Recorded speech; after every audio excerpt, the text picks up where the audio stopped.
알고는 싶은데 읽기에는 바쁜 우리를 위한 독서 대행 콘텐츠 직독잡설 시작합니다. 직독잡설 4부 시작하겠습니다.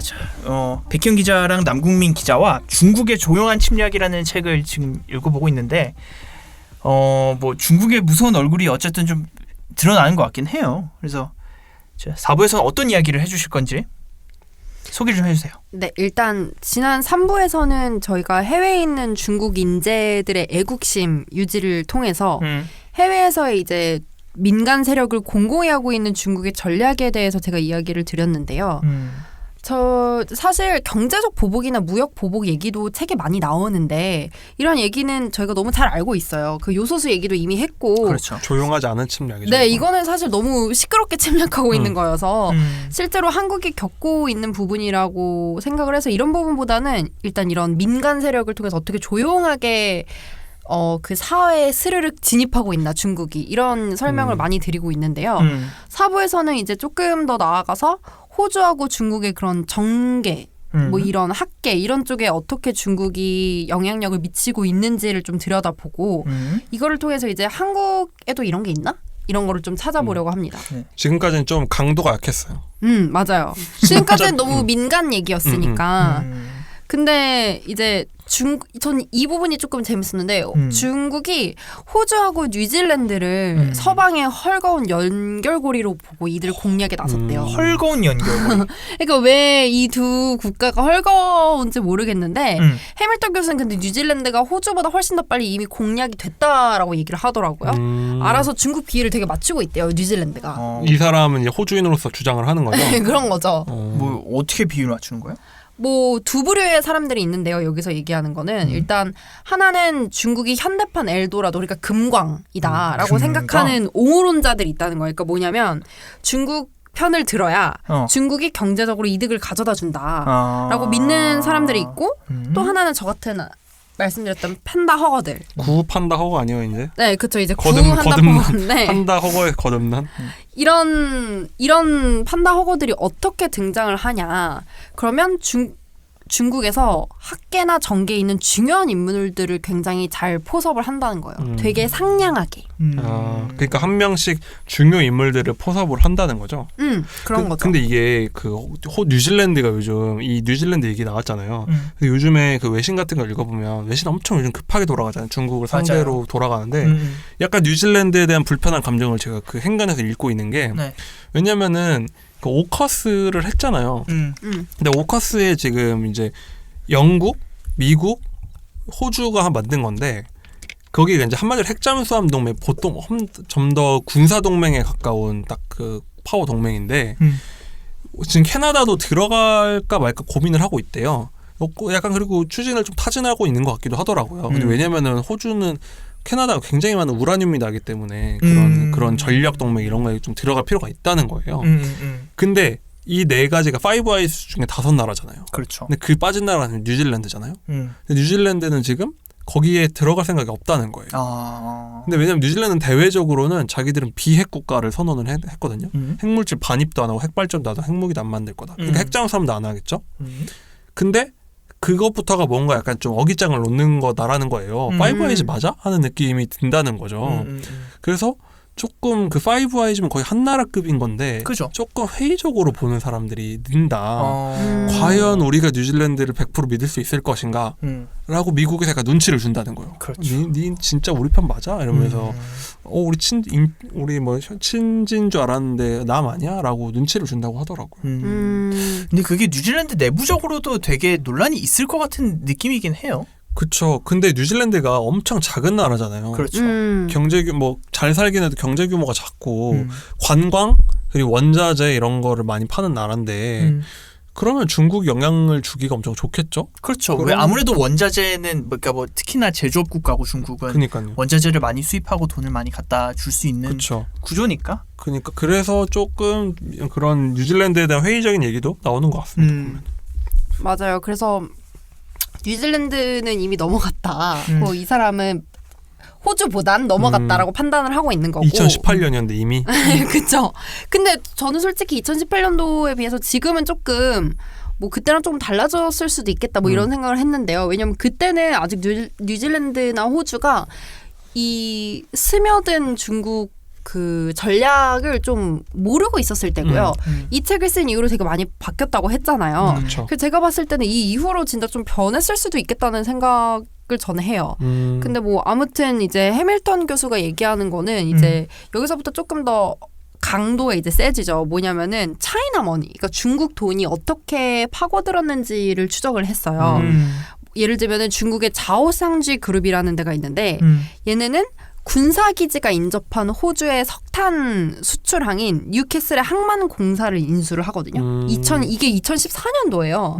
그리고 실제로 중국인들이 부동산을 사는 건 너무 유명하잖아요. 아, 그렇죠. 우리 제주도에 사재 유명하죠. 네, 사는 거 봐요. 제주도에 이미 너무 많이 샀잖아. 그렇죠. 캐나다도 제가 듣기로는 엄청 많이 샀다고 들었어요. 밴쿠버 집값은 중국인이 다 네, 올렸다고 중국인이 하던데. 다 올렸다고 하잖아요. 근데 호주도 마찬가지예요. 2016년도에 뉴사우스웨일즈주 신축 주택이 20%. 그리고 빅토리아주 신규 주택 13%를 중국인이 구매했어요. 이게 되게 큰 숫자거든요. 5분의 1을 구매를 그쵸. 했다는 거예요. 신규 주택을. 그리고 호주에서 이제 활동하는 중국 출신 기업가들이 정치인들한테 기부금을 엄청 뿌린다는 거예요. 아, 로비라는구나. 로비를 엄청 하는 거지. 힘이 세겠네요. 근데 이거의 이제 대표적인 예가 호주 정계 중국 클럽, 더 차이나 클럽이라는 그런 곳이 있어요. 그러니까 제가 봤을 때 엘도라도를 믿는 사람들이면서 그러니까 외부에서 부르는 거예요? 아니면 자기들이 만든 클럽이에요? 자기네들이 만든 거. 우리 차이나 클럽이다 하고. 근데 이게 우리나라도 왜 2000년대 초반까지만 해도 중국 공부 모임 이런 거 정치인들이 하고 그렇죠. 많이 지금도 하겠죠 어딘가에. 지금 우리 계속 회사에서도 하죠. 이제 중국 모임 공부하는 모임들이 그쵸. 있죠. 이게 뭐 있겠죠 당연히 이런 게. 그래서 이 사람들이 이제 누구냐면은 아까 제가 얘기했잖아요. 4만 몇 명을 받아들인 그 총리. 1989년도에 그때 밥 호크 전 총리하고 그 총리를 이은 96년도까지 이제 계속 총리를 했던 폴 키팅이라는 두 사람인데 이 사람들이 호주의 미래가 아시아에 달렸다고 믿은 사람들이었다는 거예요. 근데 특히 나중에 2000년대에 가서는 호주의 운명은 중국에 달렸다. 이렇게 믿기 시작했대요. 왜요? 돈을 너무 많이 갖다 주니까? 그쵸. 이제 사실 제가 2001년도에 중국에 있었어요. 2001년도 때부터. 그때도 근데 이미 그러니까 중국이 너무 커서 걔네가 아직 경제력이 없어서 그렇지 경제력이 생기면 세계 경제 패권은 잡는다. 그런 얘기가 벌써 2000년대부터 완전 대두가 됐었잖아요. 그러니까 그때 이미 쟤네는 엘도라도다. 현대의 엘도라도다라고 믿었던 거죠. 이 사람들은. 그러니까 중국이 가깝고 호주 입장에선 가깝고 유럽, 미국보다 가까운 데다가 자기들 물건 팔면 거의 사주는 게 중국이고 앞으로 성장도 되니까 저기에 올라타면 우리는 저거다. 이제는 오세아니아가 아니라 우린 아시아다. 이렇게 그쵸. 해야 유리하다고 주장을 했겠죠. 근데 이분이 뭐 그래서 좀 재미를 보셨나요? 특히 그 밥 호크 총리 있잖아요. 4만 몇천 명을 들여보냈던 그 총리는 중국 기업 계약 체결을 도왔대요. 브로커가 됐구나. 네. 그래서 10년 동안 5천만 달러 재산을 모았는데 5천만 달러면 당시 2000년대 중반 지금도 그러니까 한화로 600억. 한화로 그 당시 600억이네. 아니야. 호주 달러니까. 그럼 얼마야? 약 430억 원. 와. 그게 지금 돈으로 치면 2배는 됐을 그죠. 것 같은데. 그럼요. 와 500억 정도를 벌었으니까 와 대단하네. 이 사람은 그렇게 믿었건 안 믿었건 직업적으로 그걸 할 만하겠네요. 그러니까요. 그 되게 좋은 스탠스를 그러니까 돈을 벌기 좋은 스탠스를 그치. 한 건데 근데 그러면은 그러니까 이렇게 친중국이 있는데 그러니까 지금 저희가 1, 2, 3부에서는 최근 중국 얘기를 했었잖아요. 그러니까 지금 중국의 되게 강경한 스탠스로 바뀐 호주의 얘기를 했었는데 아니 이렇게 친중국적이다가 갑자기 이렇게 바뀌게 된 거라고 보면 되는 거예요? 그러면? 급격한 전환은 아니죠. 그러니까 이런 사람들이 있었고 그런 사람들을 통해서 사실 중국과 친구 관계라고 믿었던 호주인들이 되게 많았대요. 그래서 아까 제가 얘기했듯이 그래 중국에만 붙으면 이거는 경제적 이득을 볼 수 있다라고 믿었던 사람들과 그리고 실제로 경제적 이득을 보면 친중국파가 될 수밖에 없잖아요. 그렇죠. 사실 그런 사람들이 이제 판다 허거들이 되는 거거든요.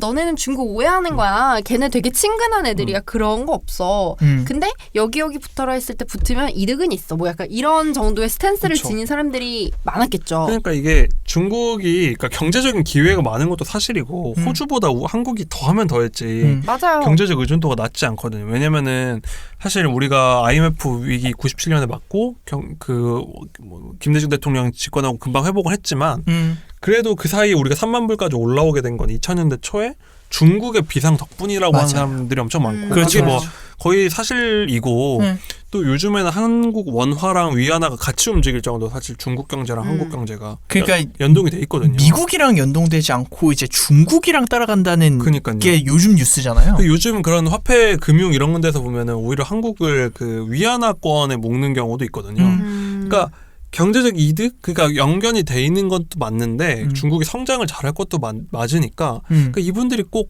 다 스파이다라고 할 수는 없지만 근데 고위직들에게 그런 경제적 이득을 전략적으로 주겠죠. 그런 건 관리를 하겠지. 그러니까 뭐 스파이라고 얘기를 하는 건 아니고요. 이런 뭐 재계, 언론계 아니면 학계 이런 사람들을 이렇게 잘 포섭을 해가지고 되게 상냥한 얼굴로 포섭을 해서 그 사람들이 이제 조국으로 돌아와서 중국인들 오해야 걔는 그런 생각 별로 없어라고 계속 그 퍼뜨리게 한다는 거죠. 근데 사실 우리나라도 그런 분들이 되게 많아요. 생각해보면. 저는 이거 좀 놀랐던 거 있어요. 저번에 우리 했던 책 중에 하버드대 중국 특강 있었잖아요. 맞아요. 그게 이제 하버드대 교수 한 20명 모아놓은 거잖아요. 제가 그걸 쭉 읽다가 어떤 그냥 한 교수가 하나씩 읽는 거잖아요. 근데 쭉 읽다 보니까 이름 모르는 분들이니까 그냥 대충 읽었는데 막 남중국해에 있는 섬들은 사실 전략적 가치가 하나도 없다. 거기랑 싸우는 거 바보짓이다 이러고서 중국은 외부랑 싸울 의도가 없다. 자꾸 이런 식의 제가 봐도 이거 너무 그런데? 그러니까 저는 그냥 중립적 객관적인 입장인가를 읽다 보니까 너무 반복돼가지고 제가 그 교수 이름을 찾아봤어요.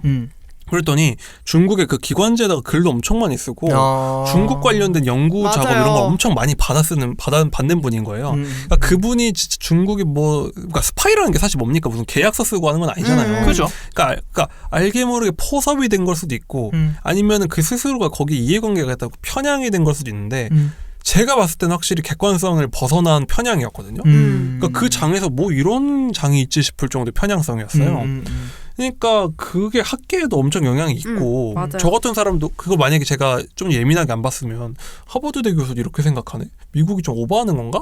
라고 생각을 하겠죠. 그렇죠. 분명히 그런 시각이 있을 수 있어요. 그러니까 해밀턴 교수도 그렇게 얘기해요. 중국이 우리의 운명이다, 호주의 운명이다라고 믿음을 가진 사람들은 결국에는 중국 덕분에 생계를 유지하는 그런 사람이나 기업들이 과장해서 퍼뜨린 거다. 이렇게 얘기를 하는 거죠. 그 외의 사람들한테는 그게 별로 그렇게 도움이 안 된다는 거죠. 근데 이제 사실 정치인들만 또 이런 건 아니에요. 방금 남궁민 기자 얘기한 것처럼 호주 학계를 중국이 길들이려는 시도가 있었고 아까 대학 얘기를 했잖아요. 아까가 아니고 3부에서 3부에서 이제 호주 학계 대학을 어떻게 길들였나 이런 얘기가 있었는데 중국이 대학하고 협력 사업이나 재정적 관계를 되게 많이 맺어가지고 돈을 엄청 지원해 주는 거예요. 그러니까 어떻게 보면 아프리카 같은 거죠. 계속 재정적인 지원을 해주는데 사실은 어떻게 보면은 그 식민지화처럼 그래서 그 뭐라고 해야 될까?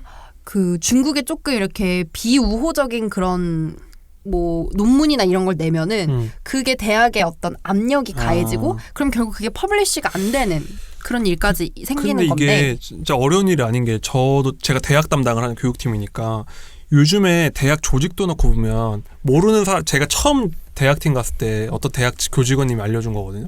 핸드폰 조직도 딱 보더니 기자님 여기서 누가 제일 파워가 셀 것 같아요. 저한테 그러는 거예요. 저는 뭐 그냥 뭐 1등이 총장님이고 그냥 부총장님 이렇게 찍었는데 그게 아니라 한 명 찍는데 산학협력 단장님이라는 거예요. 맞아. 모든 조직도에서 그 사람이 키맨이라는 거예요. 부총장이고 뭐고 할 거 없이 그 사람이라는 거예요.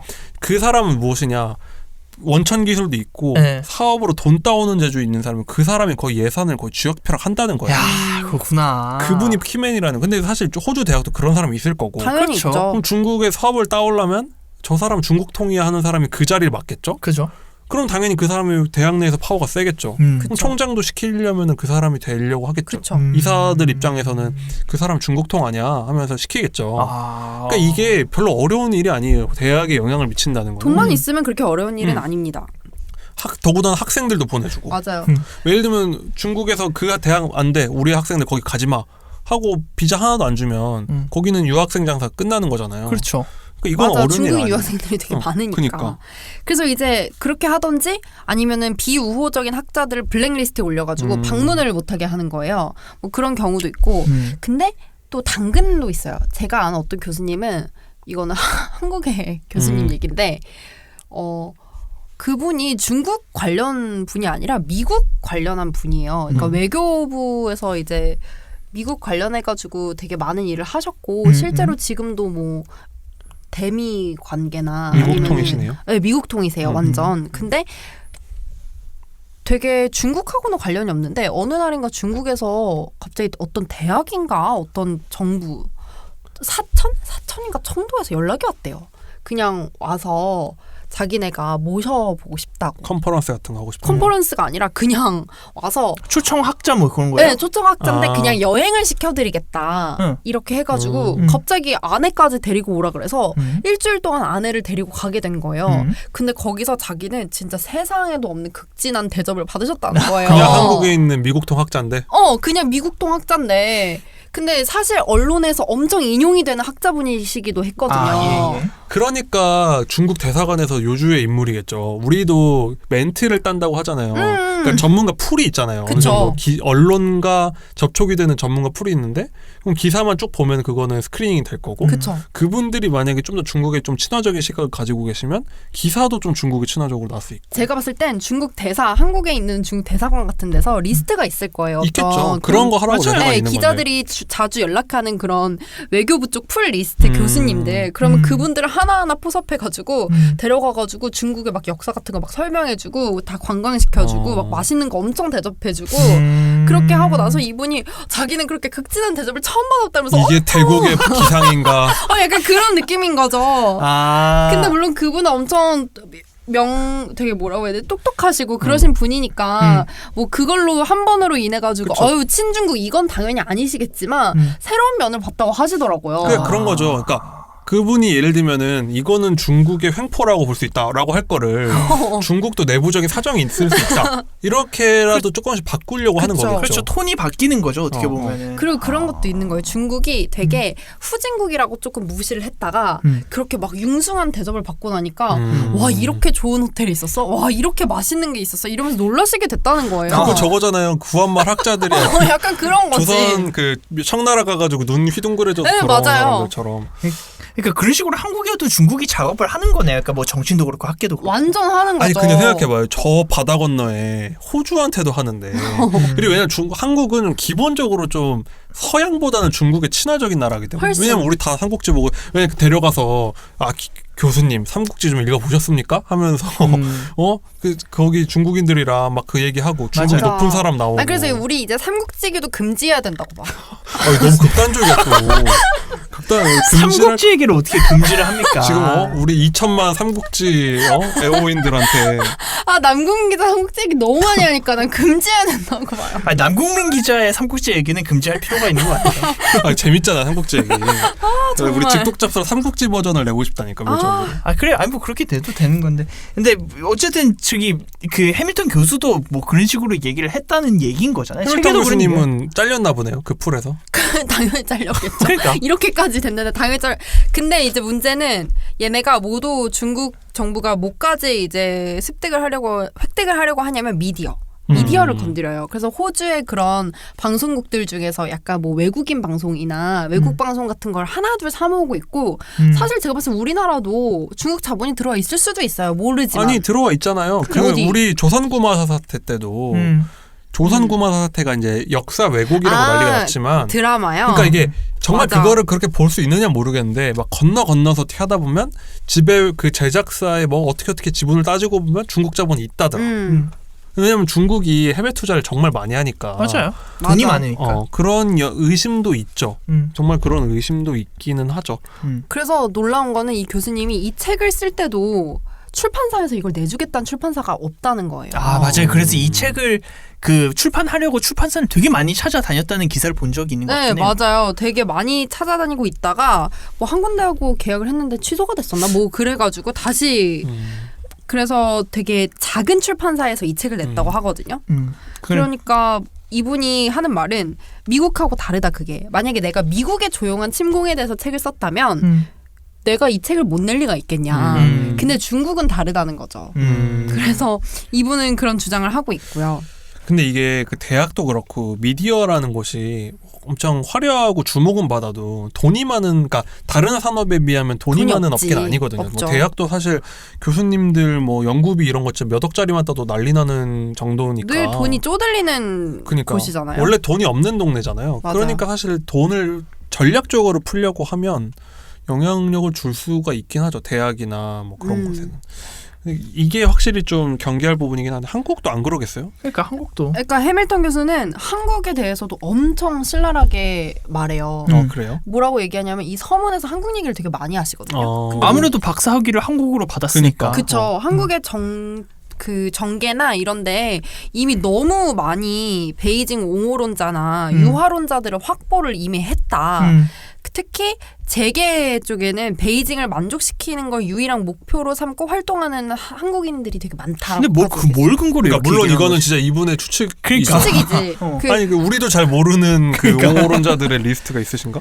근데 사실 제가 알기로는 그러니까 중국 연구 모임 같은 게 연구를 하다 보면은 조금 그 문화를 이해하게 되면 또 뭐랄까 그쵸. 이해를 하게 되고 또 그러면 또 약간은 친근하게 느껴지고 그러잖아요. 지금 이 팟캐스트를 듣는 사람들 중에서 그 정치계가 있을 수 있어요. 조심하게. 네, 그렇죠. 그래서 저도 그렇고 이제 중국을 공부하다 보면은 이게 되게 순수한 의도일 수도 있겠다라는 생각이 드는데 그거를 이분은 늘 경계해야 된다고 주장을 하거든요. 근데 이게 저건 있는 것 같아요. 이게 그러니까 호주 이런 데는 정치 자금을 후원을 해서 한 거잖아요. 근데 한국은 저런 게 있어요. 그러니까 그 방식은 좀 어렵게 한국은 그 정치 후원금이 엄청 투명하게 되어 있어서 그러니까 엄청 엄격하잖아요. 그러니까 아예 한국인들끼리도 후원을 하는 걸 좀 어렵게 만들어놨으니까 그런 통로는 아닐 것 같고 그렇게 직접적으로 돈을 주는 통로는 돈을 준다기보다 제가 생각해 그 학자 초청해가지고 막 그러는 거랑 비슷한 무언가를 하지 않을까 아니면은 싶어요. 낙선하신 분들 보면 갑자기 중국 간다고 해서 그런 어디 분들. 대학원 뭐 초빙 교수 몇 년 있다 오고 이러. 네, 그러니까 그런 분들. 저분은 학자가 아닌데 왜라고 하는 분들이 가끔 이렇게 중국 가가지고 이렇게 겸임 교수 몇 년 하다가 다음 선거 때 돌아오고 하는 경우가 있는데. 그런 거는 조금 뭐 이렇게 편의를 봐줄 수 있다라고 의심은 할 수 있겠죠. 그렇죠.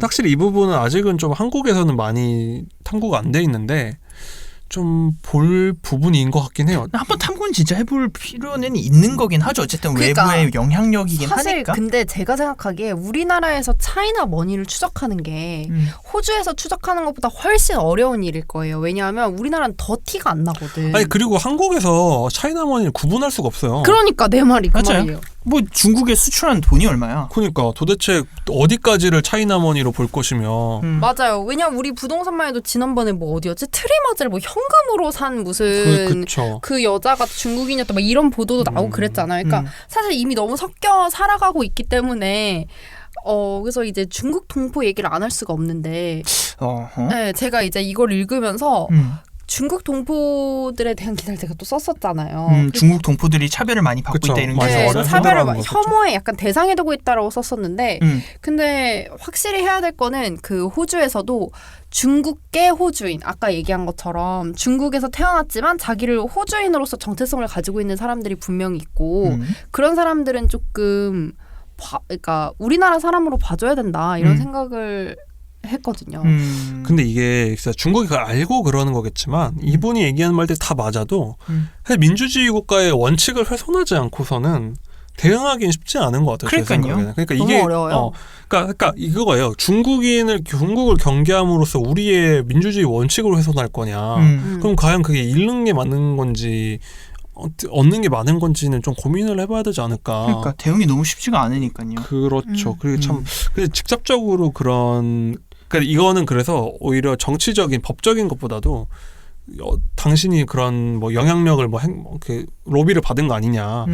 이번에 미국의 엄청 유명한 대학교 교수가 간첩 혐의로 잡혀갔더라고요. 보니까 그분은 그 중국발 연구 수주해가지고 연구를 많이 하신 분인데 제가 언뜻 봐가지고 그러는데 그 외신에서도 미국에 있는 유수대학 교수가 그 연구비 받는 걸로 약간 국가 반역죄 뭐 간첩죄처럼 잡혀간 건 처음 사례라고도 하더라고요. 금품 수수를 했다는 네, 그걸로 형사처벌 입건된 거는 그분이 처음이라고 하는 거예요. 그렇구나. 그게 얼마나 어려운 거냐는 거죠. 한마디로. 어디까지를 이분이 그러면은 정당한 연구 활동으로 볼 것이냐. 근데 우리도 비슷한 일이 있었던 게 그 왜 지난 2월에 하버드대 교수가 위안부에 관해가지고 되게 그쵸. 매춘부였다 뭐 그런 얘기를 한 적이 있었는데 알고 보니까 일본 장학생이었잖아요. 뭐 미스시비 장학금 네. 뭐 이렇게. 그러니까 사실 일본도 굉장히 제가 생각하기에 많이 잘 하고 있고 중국도 하고 있고 우리도 어딘가 하고 있는 거예요. 왜냐면은 왜냐면 맞아요. 미국은 로비라면은 미국 로비가 합법화돼 있기 때문에 로비 그 딱 액수나 어디에 있고 다 뜨는데 한국이 거기서 굉장히 상위권이에요. 그 한국계 로비가. 근데 제가 알기로 그래도 대단한 것 중에 하나가 제가 아산서원을 나와서가 아니라 그 현대 정몽준 회장인가요? 이제? 부회장님이신가? 부회장 아닌가요? 모르겠네. 아무튼 이제 현대에서 운영하는 아산 재단이 그 미국의 싱크탱크인 CSIS를 되게 후원을 많이 해요. 맞아요. 그래서 그 중국 체어는 없거든요. 그러니까 일본 체어는 없거든요. 일본 전담 부서가 없어요 거기에는. 근데 한국 전담 부서는 있단 말이야. 빅터 차 교수가 맞아요, 유명하죠. 있는. 그래서 그게 되게 저는 좋은 약간 사례 중에 하나라고 생각을 했거든요. 맞아요. 그런데 계속 우리나라 학생들을 보내가지고 인턴으로 일하게 해주고 이러는 것들. 근데 사실 뭐 CSIS만 없지 다른 데는 일본 부서가 굉장히 많고 그죠? 잘하고 있더라고요. 물론 중국은 당연하고. 그러니까 이게 로비를 어디까지로 볼 거냐인데 얼마 전에 맞아요. 한국이 2016년 이후에 미국에 대한 대미 로비 자금이 전 세계 1위 했다고 기사가 나서 난리가 났었거든요. 그러니까 한국이 뭐 일본이랑 이스라엘을 제치고 1위를 했다는 거예요. 근데 한국에서는 로비가 나쁜 거다 보니까 저 무슨 사람 사서 돈 주고 근데 했나? 로비를 나쁘게 생각할 건 아닌 것 근데 그 같아요. 로비라는 게 이제 정확히 그 내역들을 보면 뭐 코트라가 하는 그런 한국인을 알아본 행사, 뭐 그런 마케팅비 이런 게 다 거기 들어가 있어요. 그러니까 과연 로비 그리고 그런 인간 외교를 어디까지로 봐야 하느냐의 문제인 것 같아요. 이게 중국인들 입장에서는 아니 중국인 유학생이 중국 좋아하고 한국인들 한마디로 한국인이랑 친하게 지내는 거잖아요. 그렇죠. 우리 같아도 중국인들이 한국을 싫어하지 않게 중국은 그런 게 안 되는 체제지만 주요 학자들 이렇게 데려다가 자꾸 이렇게 그러니까 파티가 아니라 컨퍼런스 같은 거 해주고 열어주고 당신 좀 한국을 이해해 주세요라는 걸 하잖아요. 그러니까 참 경계는 애매하죠. 되면서도 어떻게 받아들여야 되는가 좀 고민스러운 것 같아요. 근데 위험하지 않다고 생각하는 거는 아닌 거죠. 그죠. 이제 마지막으로 해밀턴 교수가 그래서 한국한테 주는 시사점은 뭐냐면 조언을 지금 다 끝날 때도 이제 한국 얘기를 하는 거예요? 네, 조언을 계속 한국 얘기를 했는데 이제 조언을 해주는 게 뭐냐면은 네네. 그 중국의 지레 겁먹고 우리나라 정치 지도층이 나약한 태도를 유지하고 있다는 거예요. 그래서 뭐 그런 전략적 모호성 이런 거 하지 말아라. 전략적 모호성을 하지 말아라. 네, 미중사에서 그런 거 하지 말고 한국 정부가 중국하고 긴밀한 관계를 유지하면서 한국의 독립을 지킬 수 있다고 생각을 하면 이거는 위험한 도박이다라고까지 얘기를 하거든요. 중국이랑 끊으라는 소리네요. 그렇죠. 진짜 미국 편을 강경하다. 확 들어라. 이게 이분의 약간 조언이고 사실 이번 요소수 사태가 저는 그런 시사점을 좀 줄 수도 있겠다고 생각을 했거든요. 어떤 면에서요?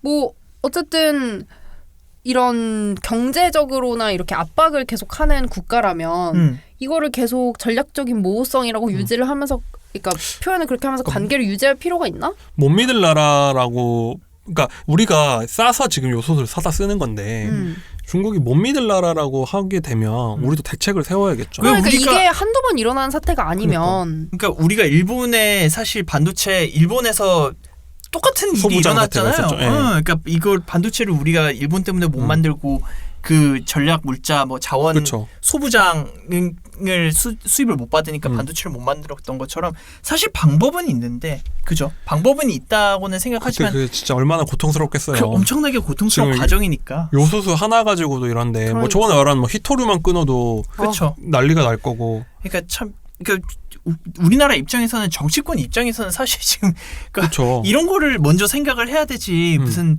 그러니까 다른 좀 그 포커스가 다른 데에 있는 거 아닌가라는 생각을 하긴 해요. 뭐 만약에 중국이 뭐 우리나라 어디 땅을 점유를 해.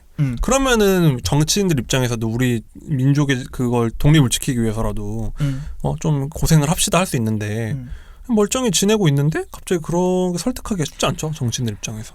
알겠습니다. 어쨌든 자 지금 이제 4부까지 했는데 뭐 시간이 다 돼서 이제 이쯤 마무리해야 될 것 같아요. 시간이 되게 많이 오버가 돼가지고. 어쨌든 뭐 중국의 조용한 침공 얘기를 했는데 어떠신가요? 남궁 기자 책 어떻게 읽으셨나요? 저는 그래도 이런 얘기를 공공연히 하게 된 것 자체가 이제 확실히 세상이 변한 것 같아요. 이제 옛날 같았으면 이거 인종차별적이다, 뭐 왜 싸우려고 하냐 이렇게 할 것 같은데 진짜 근데 이걸 잘 구분이 어렵다 그래서 구분을 안 하는 건 아니잖아요. 그러니까 좀 우리도 앞으로 좀 잘 지켜봐야 될 것 같습니다. 제 생각에. 백 기자 이거 책 들고 오신 백 기자는 어떻게 오늘? 저는 어제 제가 판다 허거에서 이제 그렇지 않겠다는 판다 파이터로 파이터요? 파이터까지 모르겠지만 아무튼 네, 조금 반성을 해야겠다는 생각을 들게 해준 책이었습니다. 알겠습니다. 저도 되게 재밌게 읽었어요. 어쨌든 오랜만에 저희가 또 정치학, 그러니까 국제 정치 관련된 책을 하기도 했고 또 중국이 워낙 핫 이슈니까 그러니까 요소수까지 저희가 딱 겹쳐가지고 맞아요. 되게 시기적절하게 다룬 것 같습니다. 알겠습니다. 자, 그럼 다음 주는 저희 그러니까 제가 책을 들고 올 텐데 저희가 다음 주 책을 예고를 해드려야 되는데 저희가 아직 정하지 못해서 어떤 책을 할지는 기대해 주세요. 뭐 이런 것도 기다리는 맛이 있지 않겠습니까? 네, 그렇습니다. 네, 제가 들고 오겠습니다. 그럼 다음 주에 또 새로운 책으로 찾아뵙겠습니다. 감사합니다. 감사합니다. 감사합니다.